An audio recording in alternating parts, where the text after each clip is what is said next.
సామెతలు 20వ అధ్యాయం మొదటి వచనం. ద్రాక్షారసం వెక్కిరింతల పాలు చేయును, మద్యము అల్లరి పుట్టించును, దాని వశమైన వారందరూ జ్ఞానము లేనివారు. ఈ ద్రాక్షారసం మందు, సారాయి, దీని వశంలో ఎవరైతే దీని బారిన పడతారో వాళ్ళ మైండ్ అనేది కంట్రోల్లో ఉండదు.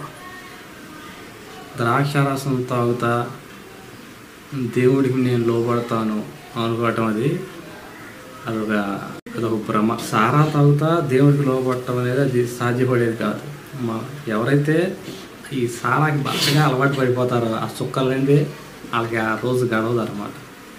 ఇంట్లో వస్తువులు అన్నీ అమ్మేసి, ఇంట్లో ఏదైనా కుండ సట్టి ఉందంటే అవి కూడా అమ్మేసి వెళ్ళిపోయి సొమ్ము చేసుకుని సారా బాటిల్ కొనుక్కుని తాగుతూ ఉంటారు. కొంపగా ఉంచరు, అది గొల్ల చేసేస్తూ ఉంటారు.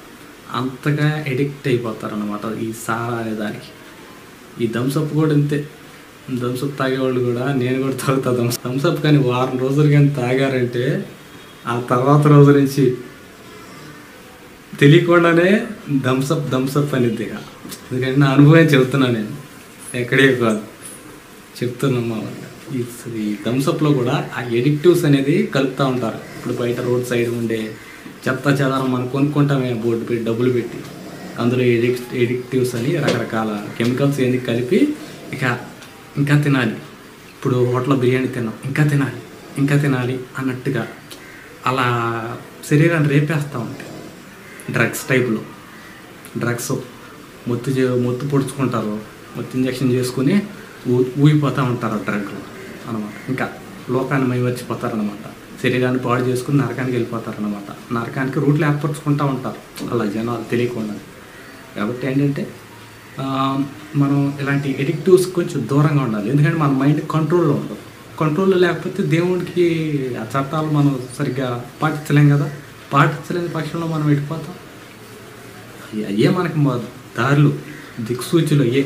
ఇప్పుడు మా రోడ్డు మీద వెళ్తాం, ఇటు తీసుకోండి, సింబల్స్ కనపడతాయి, అటు తీసుకోండి, ఇక్కడ మలుపు ఉంది, అటు తీసుకోండి అన్నట్టుగా. దేవుడి ఆజ్ఞలు కూడా అంతే.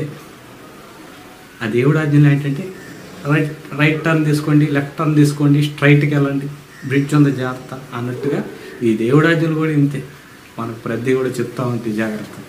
ఇక దాన్ని బట్టి మనం ఈ మత్తుకు దూరంగా ఉండాలి, పలానా దానికి దూరంగా ఉండాలా, పలానా దీనికి కూడా దూరంగా ఉండాలా అని మనం అలా తెలుసుకోగలుగుతాం. ఈ దేవుడి వాక్యం ఉంటుంది అన్నమాట. దేవుడి వాక్యం చెప్పబట్టి మనకు తెలుస్తూ ఉంటుంది. ఈ మత్తుకు దూరంగా ఉండాలి. మత్తు కలిగించేది ఏదైనా సరే మనం దాన్ని అవాయిడ్ చేయటం మంచిది. అది మన మనసుకి మంచిది, మనసు కంట్రోల్లో ఉంటుంది, ఆరోగ్యంగా ఉంటుంది. శరీరానికి కూడా మంచిది. ఆ శరీరం ఆరోగ్యంగా ఉంటేనే కదా మనం దేవుడి పని అయినా చేయని, ఏదైనా మనం సొంత పనులు అయినా చేసుకుని. కాబట్టి ఈ ఎడిక్టివ్స్ అనేసి ఉంటాయి కదా, దూరంగా ఉండాలి. ఈ థమ్సప్లో కూడా ఎడిక్టివ్ ఉంటుంది. ఈ సారా విషయానికి వచ్చేస్తే అది భయంకరమైన ఎడిక్టివ్ అనమాట. సారాకి ఎడిక్ట్ అయితే బయటకు రాలేరు. మీ ఫ్రెండ్ ఎవరైనా సరే, రే రారా మనకి పార్టీ చేసుకుందాం, పండగ చేసుకుందాం, మంచిగా ఈరోజు నా పుట్టినరోజు లేదా నా ఫంక్షన్ అవుతున్నాం, మా ఇంట్లో ఫంక్షను కాబట్టి మీకు అందరికి మంచి పార్టీ ఇస్తా, పదండి సారా దుకాణానికి వెళ్దాం, కడి ఫ్రెండ్ తాగుదాం రారా అని ఎవడైనా ఫ్రెండ్ కానీ మిమ్మల్ని ఎంకరేజ్ చేస్తుంటే, నేను బాగుపడతాను నీకు ఇష్టం లేదా అని మొహమ్మద్ చెప్పేసేయండి. చెడుని ఎవరైనా ప్రోత్సహిస్తుంటే వెంటనే దానికి ప్రతిస్పందించాలి. మొహాటం కొద్ది తాగితే అది విధానమే తప్పు దేవుడి దృష్టిలో. తర్వాత తాగటం ఇంకోటి తప్పు. రెండోది, తర్వాత దేవుడికి విరుద్ధంగా ప్రవర్తిస్తావు కాబట్టి అది ఇంకా తప్పు అయింది. మొత్తం తప్పు మీద తప్పులు అయిపోతాయి. కాబట్టి మొహాటం పోకుండా ముందే ఆ చెడుని ఖండించేసేయాలి. చెడుని ఖండించకపోవటం కూడా తప్పు. కాబట్టి ఈ సారా గీరాకి దానికి స్వస్థ చెప్పండి సాధ్యమైనంతవరకు. ఇరుక్కున్న వాళ్ళు బయటపడే అవకాశం కోసం చూడండి. దాని వైపు వెళ్లకుండా ఉండటానికి ప్రయత్నించాలి ప్రతి ఒక్కరు కూడా. ఇప్పుడు ముఖ్యంగా పనులు చేసేవాళ్ళు ఉంటారు చూసావా. ఇప్పుడు ఇలాంటి బయట అలాంటి వాళ్ళు అందరూ కూడా సారాలకి ఎడిక్ట్ అవుతూ ఉంటారు. పనులు చేసుకునేవాళ్ళు కొందరు బయట అలా సారాకి ఎడిక్ట్ అవ్వకుండా చూసుకోండి. ఒక్కసారి కానీ సారాకి ఎడిక్ట్ అయితే ఏమైతే ఇంకా మైండ్ అదుపులో ఉండదు. యెహోవా ధర్మశాస్త్రం, యెహోవా ఆజ్ఞలు అనేవి మీరతాం, దేవునికి ఇష్టంగా నడుచుకోం కాబట్టి తీర్పుకు గురవుతాం అన్నమాట. మనం పలానా సారా తాగితే ఏ పడితే మాట్లాడతారు, మైండ్ అదుపు ఉండదు కాబట్టి తర్వాత వచ్చే పరిణామాలు కూడా వేరుగా ఉంటాయి అన్నమాట. ఇంట్లో కానీ బయట కానీ పరిణామాలు వేరుగా ఉంటాయి. ద్రాక్ష రసము విక్రింతలు పాలు చేసిద్దంట.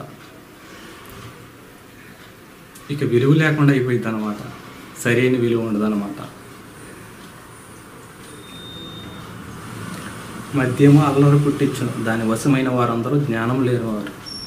దాని వశం కాకుండా తమను తాము కాపాడుకోండి.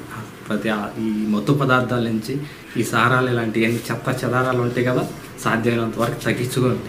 ఇప్పుడు ఏదైనా ఉదాహరణకి ఏదైనా డ్రింక్ తాగినా కానీ పదే తాగొద్దు, ఆరోగ్యం చెడిపోయింది. ఆరోగ్యం చెడిపోయి తర్వాత ఇది యెహోవా వల్లనే కలిగాను, యెహోవా నాకు ముడి పెట్టాడు కాబట్టి నాకు ఇలా అయింది, తర్వాత ఇలా అనొద్దు. నువ్వు ముందు నుంచే ఆ చెత్త చెదారం తిండ్లు ఉంటాయి కదా, దిక్కుమాల తిండ్లు, అవన్నీ కూడా అవాయిడ్ చేయాలి. అవాయిడ్ చేసినప్పుడు మనం ఆరోగ్యంగా ఉంటాం. ఇది ఎందుకంటే ఇది దేవుడు ఆలయం కాబట్టి దీన్ని పాడు చేయకూడదు. దీని విషయంలో మనం శ్రద్ధ కలిగి ఉన్నప్పుడే దేవుడు కార్యాలన్నీ సక్రమంగా జరుగుతాయి. దేవుడు నివసించే ఇల్లు కాబట్టి దీన్ని భద్రంగా ఉంచుకోవటం మన బాధ్యత. మన కంట్రోల్ లేకుండా చెత్త చెదారం బిర్యానీలు నైట్ తిని రోగాలు తెప్పించుకొని ఆ తర్వాత దేవుడు చిత్తం అంటే ఎలా, అదేలా? అది దేవుడు బాధ్యుడు కాదు, అది మనం చేసుకున్న తప్పు. మన నిగ్రహం లేక మనం నెత్తి మీదకి ఇబ్బందులు తెచ్చుకొని తర్వాత దేవుడు అంటాం, అది కరెక్ట్ కాదు. ఇంకో మాట, ఇప్పుడు ఈ రోజుల్లో తరచుగా చూస్తూ ఉంటాం, డ్రంక్ అండ్ డ్రైవింగ్. తాగి వాహనాన్ని నడుపుతాడు, ఫుల్లుగా తాగడం, క్వార్టర్ వేసి కాసేపటికి మొత్తొచ్చి హైవే మీద ఉన్న పక్కన ఇళ్లలోకో దేనికొకటి దానికి లోపల పోనిస్తాడు. ఇప్పుడు వార్తల్లో ఈ సహజంగా చదువుతూ ఉంటాం. హైవే మీద ఉండాలంటేనే కొందరు వణిగిపోయే పరిస్థితి తీసుకొస్తున్నారు. ఎందుకు? ఈ డ్రంక్ అండ్ డ్రైవింగ్, ఈ వీటి వల్ల. ఇంకోటి నిద్ర మత్తు. అర్ధరాత్రి 1 గంట నుంచి 4 ఆ మధ్యలో, 12 నుంచి 4 ఆ మధ్యలో మత్తుగా ఉంటుంది. అది వాతావరణం చల్లగా ఉన్న మత్తుగా ఉంటుంది. మత్తుగా వస్తే అనేది మత్తుగా ఉన్నప్పుడు యాక్సిడెంట్లు అయ్యే అవకాశం ఉంటుంది. సహజంగా హైవేల మీద చూస్తూ ఉంటాం. ఈ మత్తు రాకుండా టీ తాగటాలు కానీ, ముఖ్యంగా మీరు ఎక్కడికి వెళ్ళినా సరే ప్రార్థన చేసుకుని వెళ్ళాలని దేవుడు చెప్తున్నాడు. ప్రార్థన చేసుకుని వెళ్తే ఆ ప్రభావం అనేది, ఆ చెడు ప్రభావం అనేది చాలా వరకు తగ్గిద్ది. మన భక్తిని బట్టి దేవుడికి లోబడేదాన్ని బట్టి, దేవుడికి ప్రేమగా ఉండేదాన్ని బట్టి ఆ ప్రభావాన్ని దేవుడు సాధ్యమైనంత వరకు తగ్గిస్తాడు. అది మనం చేసే భక్తిని బట్టి, మన నీతిని బట్టి, యథార్థతను బట్టి దేవుడు తగ్గిస్తాడు అన్నమాట చెడు ప్రభావం. అందుకని ప్రార్థన చేసుకోవాలి ఖచ్చితంగా. ఇప్పుడు యాక్సిడెంట్లు అవుతాయి, బయట వెళ్తున్నాం, సహజంగా ఇది చిన్న యాక్సిడెంట్ పెద్ద యాక్సిడెంట్ అవుతుంది. ఇవన్నీ అవ్వకుండా ఉండాలంటే ప్రార్థన చేయాలి. దేవుడు చెప్పిన మాట ఇది, మా కుటుంబానికి దేవుడు చెప్పిన మాట. ఇప్పుడు యాక్సిడెంట్లు అవుతుంది అంటే ప్రార్థన లేదు, అందుకే యాక్సిడెంట్లు అవుతుంది. చిన్న యాక్సిడెంట్ అయిందా, కొద్దిగానే ప్రార్థన చేసుకుంటున్నాం, సరిగ్గా లోపడట్లేదు, అందుకే అవుతున్నాయి. పెద్ద యాక్సిడెంట్ అయిందా, అసలు లోపడతలేదు, అందుకే పెద్ద యాక్సిడెంట్ అవుతుంది. చాలా వరకు ఈ చెప్పిన మాటలు అనేవి వాస్తవం చాలామంది విషయంలో. అందుకని ప్రతి ఒక్కరు కూడా ఖచ్చితంగా ప్రార్థన చేసుకుని తీరాల్సిందే. బయటికి వెళ్ళేవాళ్ళు, ముఖ్యంగా బాప్తిసం తీసుకునే వాళ్ళు, ఖచ్చితంగా చర్చికి వెళ్ళేవాళ్ళు ప్రార్థన చేసుకుని బయటికి వెళ్ళాలి. ప్రార్థన చేసుకోకపోతే కవచం ఉండదు, ఎక్కడ పడతామో తెలియదు, ఏ బొక్కలు ఇరుగుతాయో తెలియదు, అలా ఉండిద్ది అన్నమాట పరిస్థితి. అలా ప్రార్థన చేసుకోవాలి. ఇంకోటి, మన జాగ్రత్తలో మనం ఉండాలని దేవుడు ఖచ్చితంగా చెప్పాడు. మన జాగ్రత్తలో మనం ఉండం. ఇప్పుడు ఏదైనా ప్రాణం మీదకి వచ్చేది, ఏదో రోగం, పాస్టర్ దగ్గరికి తీసుకెళ్ళి ప్రార్థన చేపిస్తూ ఉంటారు. చేసిన తర్వాత కొంతసేపటికి చనిపోతారు, దేవుడి చెడ్డ పేరు వస్తుంది. ఇది ఎప్పటి నుంచో జరుగుతుందంట. నాతో కూడా చాలామంది పెద్దోళ్ళు చెప్పారు, నేను కూడా చూశాను చాలా. ఇప్పుడు ఏదైనా రోగం వచ్చినప్పుడు ఏం చేయాలి? మన జాగ్రత్తలు దేవుడు మనం ఉండమన్నాడుగా, హాస్పిటల్కి తీసుకెళ్ళాలి. వెంటనే హాస్పిటల్ తీసుకెళ్లకుండా ఇంట్లోనే కూర్చోబెట్టుకుని అక్కడే కదలకుండా దేవుడు బాగు చేస్తాడు అన్న వాళ్ళకి ఎంతోమంది చచ్చిపోయారో కావాలంటే వెళ్ళి ఒకసారి పెద్దోళ్ళు వెళ్ళి అడిగి కనుక్కోండి. ఈ మధ్యన కూడా ఒక ఆయన పెద్ద ఆయన నాకు చెప్పాడు. నేను దాన్ని ఆయన మాటకు నేనేం ఎదురు చెప్పలా. ఎందుకంటే నేను చూశాను కాబట్టి నేను ఏమీ ఎదురు చెప్పలేకపోయాను. మన జాగ్రత్తలో మనం ఉండాలి. ఇప్పుడు డ్రైవింగ్కి వెళ్ళి ఇప్పుడు నైట్ డ్రైవింగ్ చేసేవాళ్ళు కూడా కునికిపోటు రాకుండా ఉండటం కోసం ఏమైనా టీ తాగటమా ఏమనేది కొన్ని టిప్స్ ఉంటాయి, బ్రహ్మాండమైన టిప్స్ ఉంటాయి. ఆ టిప్స్ అనేది ఒకసారి తెలుసుకోండి. నాకు కుదిరితే నేను కూడా ఏమన్నా ఈసారి చెప్పడానికి ప్రయత్నం చేస్తాను. వీళ్ళు బట్టి కొంచెం తెలుసుకుని కూడా నిద్ర రాకుండా ఉండాలంటే ఏం చేయాలి, ఆ జాగ్రత్తలు అనేది కంపల్సరీ. దేవుడే, మన జాగ్రత్తలు మనం కూడా తెలుసుకోవాలన్నమాట.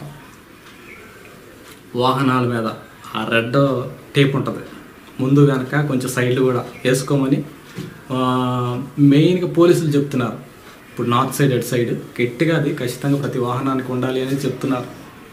ఇలా వేసుకోపోవడం వల్ల కూడా యాక్సిడెంట్లు అవుతున్నాయి అంట. కనపడలేదంట. అప్పుడు లారీ మీద తోలుతూ ఉంటాడు, ఇది చీకట్లో ఏం కనపడదు, అక్కడ ట్రాక్టర్ ఉందా అసలు ఏముంది ఏం కనపడదు. వెళ్ళి రెడ్ టేప్ ఉంటే ఏదో ఉందని వెంటనే అలర్ట్ అవుతారు. రెడ్ టేప్ ఏం కనపడతలేదు, నిద్ర మొత్తం తోలుతే గుర్తుపడేస్తాయి. కాబట్టి రెడ్ టేప్ ఉండాలి. అది చెప్పేది అదే ఈ మధ్యన రెడ్ టేప్ అనేది ఖచ్చితంగా ఉండాలి. ఆ రెడ్ టేప్ ఏంటంటే లైటింగ్, పెద్ద లైటింగ్ లాగా కనిపించింది కాబట్టి వెంటనే అలర్ట్ అవుతారు. ఆ టేపుకి ఏం లేదు, కనపడదు, గుద్దేస్తారు అక్కడ ఏం లేదులే అన్నట్టుగా. మన జాగ్రత్తలు మనం ఉండాలి. దేవుడే, మన జాగ్రత్త మనదే. ఇప్పుడు ప్రార్థన చేసుకునేవాళ్ళు కూడా ప్రతిదీ దేవుడి మీద వదిలేయద్దు. మనం అంత పెద్ద భక్తి పరులు ఏం కాదు కదా, మనం అంత ప్రార్థనా పరులు, మనం భక్తి సింగ్ లాంటి అంత మంచి భక్తులు ఏం కాదు. ఇప్పుడు పౌలు లాంటి వాళ్ళే చాలా మెడిసిన్స్ తీసుకున్నారు, స్వస్థతలు లేక, ప్రార్థన చేసిన స్వస్థత లేక మెడిసిన్స్ తీసుకున్నారు. ఇప్పుడు మనదే ఉంది, ఇంకా బైబుల్ రాసిద్ది వాళ్ళ చేత రాయించాడు దేవుడు. అలాంటి వాళ్ళే మెడిసిన్స్ తీసుకున్నారు. ఇప్పుడు నువ్వు తీసుకుపోవటానికి అంత పెద్ద భయంకరమైన భక్తులు ఏం కాదుగా. మన జాగ్రత్తలో ఉండమని బైబుల్ వాక్యం పదే చెప్తుంది. కాబట్టి ఆ మెడిసిన్స్ కూడా తీసుకోవాల్సిన వాళ్ళు తీసుకోండి. అందులో ఏమన్నా అవిశ్వాసం ఈ తప్పే ఉండదు అనమాట. ప్రతి విషయంలో కూడా ఆ టెక్నిక్లు, ఆ టిప్స్ ఉంటాయి. అవన్నీ కూడా తెలుసుకుని జాగ్రత్తగా డ్రైవింగ్ చేసేవాళ్ళు కానీ మత్తు లేకుండా, ఇప్పుడు సారా విషయంలో కూడా అట్లు ఆ మత్తు పదార్థాల వైపు వెళ్ళకుండా మనం యెహోవా మార్గంలోనే నడుచుకోవాలన్నమాట. దేవునికి చెడ్డ పేరు తీసుకురాకుండా మన జాగ్రత్తలో మన కుటుంబాలను మనం సరి చేసుకుంటా, ఇతరులకు కూడా మనం చేయగలిగినంత వరకు మన పనులే మాత్రమే చేసుకోక ఇతరుల పనులు కూడా సాధ్యమైనంత వరకు మనం చేస్తూ జీవితంలో అలా ముందుకెళ్ళిపోదుముగాక.